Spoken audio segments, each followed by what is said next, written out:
ரிதி, பகுஜன் சமாஜ் கட்சியின் தமிழக தலைவர் ஆம்ஸ்ட்ராங் நேற்றிரவு படுகொலை செய்யப்பட்டது தமிழகம் முழுவதும் அதிர்ச்சியை ஏற்படுத்தி இருக்கிறது. ராகுல் காந்தி கண்டனம் தெரிவித்திருக்கிறார். இதே போல நாளை பகுஜன் சமாஜ் கட்சியின் தலைவர் மாயாவதி நேரில் அஞ்சலி செலுத்துவதற்காக வருகை தர இருப்பதாக அவரது ட்விட்டர் பக்கத்தில் அதிகாரப்பூர்வமாக அறிவிக்கப்பட்டிருக்கிறது. தமிழகம் முழுவதும் பகுஜன் சமாஜ் கட்சியின் தொண்டர்கள் அமைதி காக்க வேண்டும் என்ற வேண்டுகோளையும் அவர் விடுத்திருக்கிறார். இங்கே ராஜீவ்காந்தி மருத்துவமனையின் முன்பு அவரது ஆதரவாளர்கள் சாலை மறியலில் ஈடுபட்டு வருவதால் சென்னை மாநகரம் முழுவதும் பதற்றமான சூழ்நிலை நிலவி வருகிறது. இந்த சூழ்நிலையில் விடுதலை சிறுத்தைகள் கட்சியின் தலைவர் தொல் திருமாவளவன் தற்போது அங்கு நேரில் அஞ்சலி செலுத்துவதற்காக மருத்துவமனைக்கு வந்திருக்கிறார். நாளை மாயாவதி சென்னை வருகிறார். காங்கிரஸ் கட்சியின் தலைவர் ராகுல் காந்தி இந்த படுகொலைக்கு கண்டனம் தெரிவித்திருக்கிறார். இந்த சூழ்நிலையில் விடுதலை சிறுத்தைகள் கட்சியின் தலைவர் தொல் திருமாவளவனும் இப்போது மருத்துவமனை வளாகத்திற்கு நேரில் அஞ்சலி செலுத்துவதற்காக அவர் அங்கு வருகை புரிந்திருக்கிறார். மறியலில் ஈடுபட்டிருப்பவர்களால் அந்த பகுதி முழுவதுமே ஒரு பதற்றமான சூழ்நிலை காணப்படுகிறது. பகுஜன் சமாஜ் கட்சியின் தமிழக தலைவர் ஆம்ஸ்ட்ராங் அவரது வீட்டின் அருகிலேயே நேற்றிரவு படுகொலை செய்யப்பட்டதால் நேற்றிலிருந்து சென்னை மாநகரம் முழுவதும் பதற்றமான சூழ்நிலை நிலவி வருகிறது.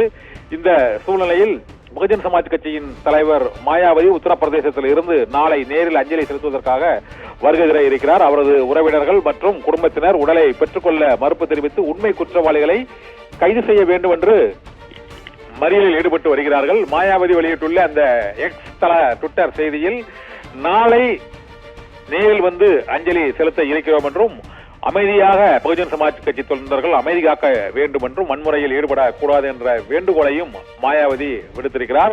இந்த படுகொலையானது கண்டிக்கத்தக்கது என்றும் உண்மையான குற்றவாளிகளை உடனடியாக கைது செய்ய வேண்டும் என்றும் அவர் தெரிவித்திருக்கிறார். I appeal to all to maintain peace and order என்று அவர் தெரிவித்திருக்கிறார். தமிழகத்தில் பகுஜன் சமாஜ் கட்சியின் தொண்டர்கள் அமைதியை கடைபிடிக்க வேண்டும் என்ற வேண்டுகோளையும் விடுத்திருக்கிறார். தமிழக அரசு இந்த படுகொலைக்கு காரணமானவர்கள் மீது உரிய நடவடிக்கைகளை எடுக்க வேண்டும் என்ற வேண்டுகோளையும் விடுத்திருக்கிறார். இந்த படுகொலையானது தமிழகத்தில் மட்டுமின்றி நாடு முழுவதும் அதிர்ச்சி அலைகளை ஏற்படுத்தி இருக்கிறது என்றும் மாயாவதி வெளியிட்டுள்ள அந்த எக்ஸ் தள செய்தியில் அவர் தெரிவித்திருக்கிறார். நாளை காலையில் சென்னைக்கு நேரில் வந்து அஞ்சலி செலுத்த இருப்பதாகவும் மாயாவதி வெளியிட்டுள்ள அந்த ட்விட்டர் செய்தியில் தெரிவிக்கப்பட்டிருக்கிறது. மேலும் வழக்கறிஞராக பணிபுரிந்து வந்த ஆம்ஸ்ட்ராங் அவர் அர்ப்பணிப்பு உணர்வோடு பகுஜன் சமாஜ் கட்சியின் நிர்வாகியாக தமிழகத்தில் அவர் பணியாற்றிய நாட்கள் மறக்க முடியாதவை என்பதையும் மாயாவதி வெளியிட்டுள்ள அந்த எக்ஸ் தளத்தில் அவர் தெரிவித்திருக்கிறார். தமிழக அரசு உடனடியாக உண்மை குற்றவாளிகளை கைது செய்து அவர்களுக்கு என்ன கூடுதல் தண்டனை வாங்கி கொடுக்க முடியுமோ அத்தனையும் வாங்கி கொடுத்து உரிய நடவடிக்கைகளை எடுக்க வேண்டும் என்றும் மாயாவதி வெளியிட்டுள்ள அந்த ட்விட்டர் செய்தியில் அவர் தெரிவித்திருக்கிறார். இதே போல ஆம்ஸ்ட்ராங்கின் குடும்பத்தினருக்கு நேரில் ஆறுதல் மற்றும் அஞ்சலி செலுத்துவதற்காக நாளை சென்னை வருகிறேன் என்றும் மாயாவதி வெளியிட்டுள்ள அந்த எக்ஸ் தள ட்விட்டர் செய்தியில் தெரிவிக்கப்பட்டிருக்கிறது.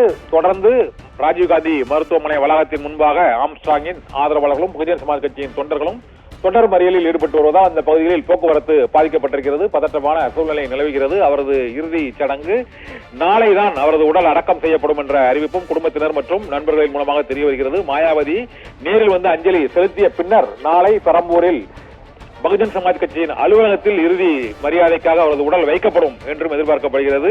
இன்று அவரது உடல் உறவினர்களால் பெற்றுக் கொள்ளப்படுமா அல்லது நாளைதான் பெற்றுக் கொள்ளப்படுமா என்ற கேள்வி எழுந்திருக்கிறது. ஏனென்றால் அங்கு ஆம்ஸ்ட்ராங்கின் உடல் இன்று ஒப்படைக்கப்பட்டால் அங்கிருந்து அவரது இறுதி ஊர்வலம் தொடங்கப்படும் போது அங்கு பாதுகாப்பு மற்றும் பல முன்னேற்பாடுகளை செய்ய வேண்டியிருப்பதால் உடல் உடனடியாக இன்று காலையே ஒப்படைக்கப்படுமா அல்லது நாளை தான் ஒப்படைக்கப்படுமா இன்று மாலை ஒப்படைக்கப்படுமா என்ற ஒரு சந்தேகம் எழுந்திருக்கிறது. இது தொடர்பான அவரது குடும்பத்தினர் நாளை மாயாவதி வருகை தந்த பின்னரே அவரது அடக்கம் நடைபெறும் என்று அறிவித்து விட்டதால் நாளைதான் அந்த உடல் கொண்டு செல்லப்படும் ராஜீவ்காந்தி மருத்துவமனையில் இருந்து என்றும் தகவல்கள் வெளியாகி இருக்கின்றன. இப்போது அவரது ஆதரவாளர்கள் மற்றும் பல்வேறு கட்சிகளை சேர்ந்தவர்கள் ராஜீவ்காந்தி மருத்துவமனைக்கு சென்று அவரது உடலுக்கு அஞ்சலி செலுத்தி வரக்கூடிய காட்சியை தான் இப்போது பார்த்துக் கொண்டிருக்கிறோம். விடுதலை சிறுத்தைகள் கட்சியின் தலைவர் தொல் திருமாவளவனும் இப்பொழுது ராஜீவ்காந்தி அரசு மருத்துவமனைக்கு நேரில் சென்று அஞ்சலி செலுத்துகிறார். ரித்தி.